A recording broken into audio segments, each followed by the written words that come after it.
Peace be with you.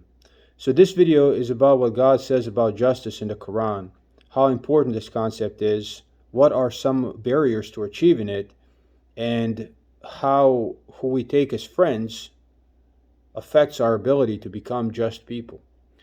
So before I start talking about this, I want to quote verses about what happens to us if we are not successful in becoming just people.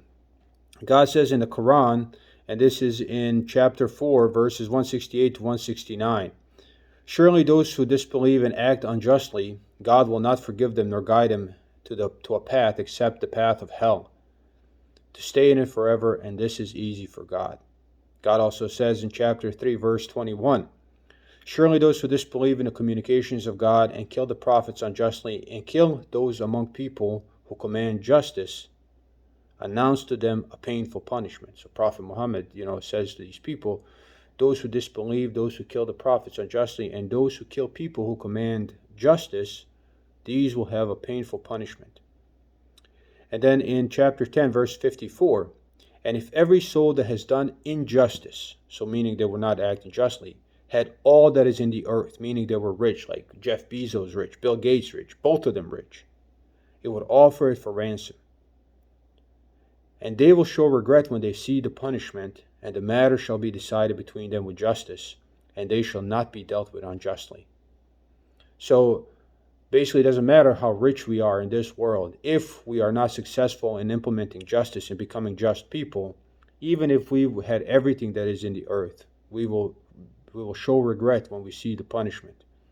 So whoever is unjust, they're going to hell.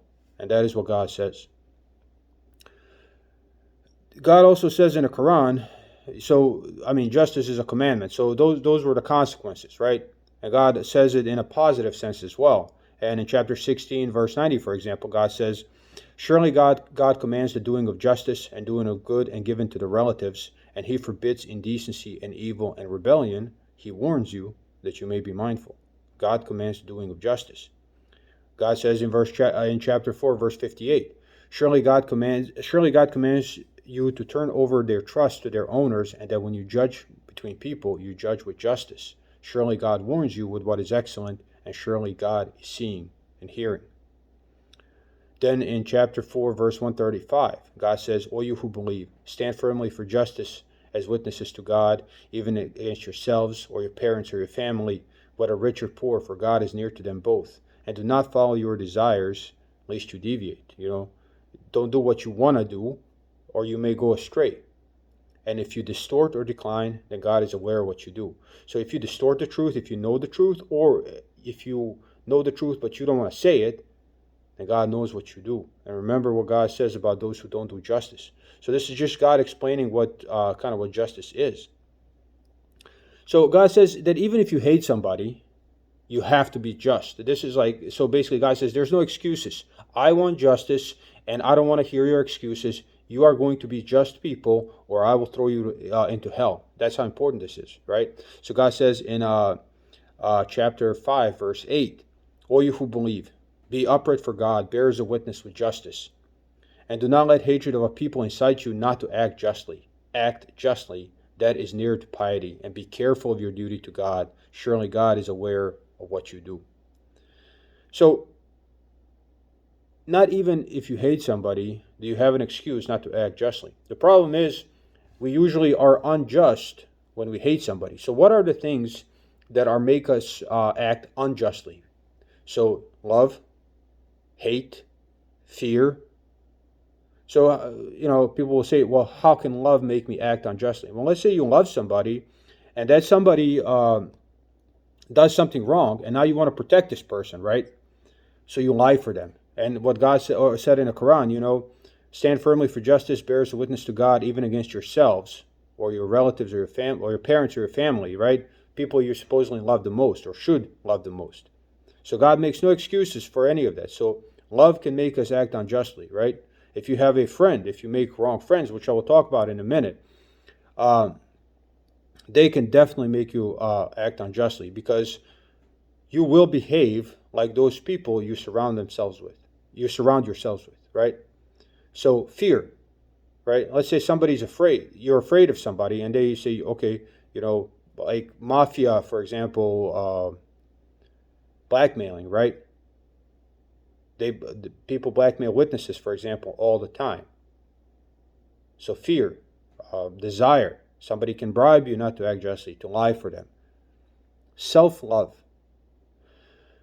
The biggest barrier, I believe, to acting justly is self-love, because all of us are biased toward ourselves. All of us, without exception, all of us love ourselves. We are the stars of our own movies, and that's just a fact of life. And when we act unjustly, we tend to excuse ourselves, right? So let's say we yell at somebody. That is because we yelled at them because they deserved it. They did something wrong and they deserved it. But when somebody yells at us, it's not because we deserve it, but because they're an a-hole, right? They're a bad person.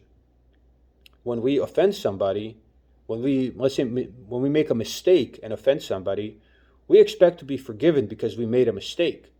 But when somebody else makes a mistake and offends us, generally we don't accept that as a mistake. This person is a bad person.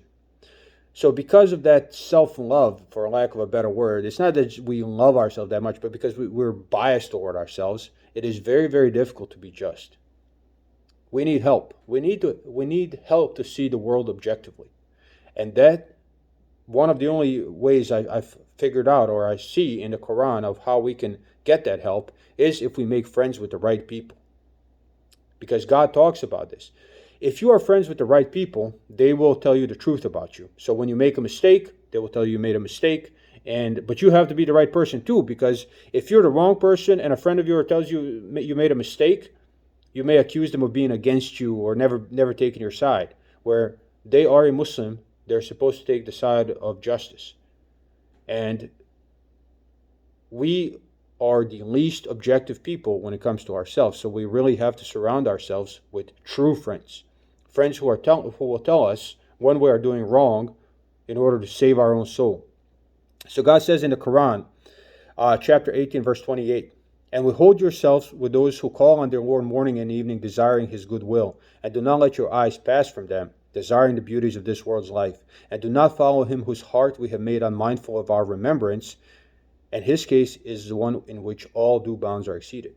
So God says, make friends with those who revere God and who are trying to travel the same road that you're trying to travel, and turn away from those who don't care about what God said, and they're just exceeding all bounds. So they don't care about justice. And remember, the nature of a human being is that they love themselves. They are biased toward themselves. So if people are not trying to do this, they're just trying to make their own lives better. And if anybody can be sacrificed toward that goal with people who are not trying to travel this road.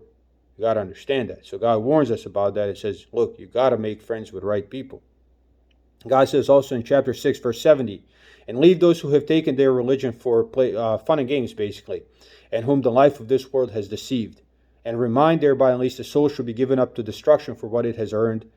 It will not have beside God any guardian nor intercessor, and if it should seek to give every compensation, it will not be accepted from it. These are they who will be given up to destruction for what they have earned, and they will have a drink of boiling water and a painful punishment because they disbelieve." So leave those who have taken their religion. So this says even if people are like your co-religionists, right? They call themselves Muslims, but you see that they are not applying themselves to the Quran. They're just taking it for fun and games, right? To them, it's a cultural experience, not a real religious experience. So God says these are not even your friends. God also says in chapter 11, verse 113, "And do not incline to those who are unjust, lest the fire touches you. You have no guardians besides God, then you will not be helped." So that's another thing relating back to justice, right? If you are a Muslim, you have a commitment to justice. I just recited many, many verses about justice and how important justice is. So if a person is unjust and their pattern of behavior does this, not when they make mistakes, but their pattern of behavior does this, then don't turn towards them. Also, God says, "Therefore turn away from him who turns his back upon our reminder and does not desire anything but this world's life."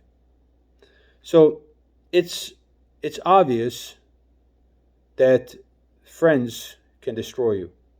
And God warns us about this in the Quran. And the last thing I guess I want to say in regards to this is that the devil,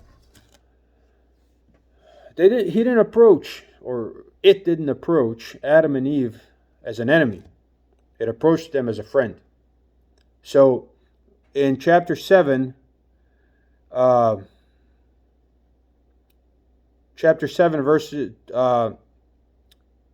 21, we are told, and he swore to them both, most surely I am a sincere advisor to you.